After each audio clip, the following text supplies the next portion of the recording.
कोणत्याही पिकाची कापणी झाली, मळणी झाली की मग मुख्य प्रश्न असतो तो धान्य उफणणीचा. धान्य उफणणीसाठी मोठ्या प्रमाणात वाहणाऱ्या हवेची गरज असते. सर्वच ठिकाणी वाहणारी मोकळी हवा मिळेल असं होत नाही.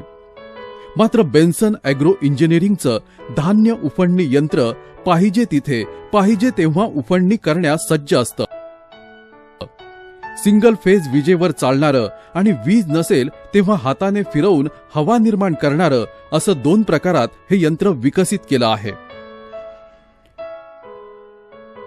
बेन्सन ॲग्रो इंजिनिअरिंगची दर्जेदार कृषी उत्पादने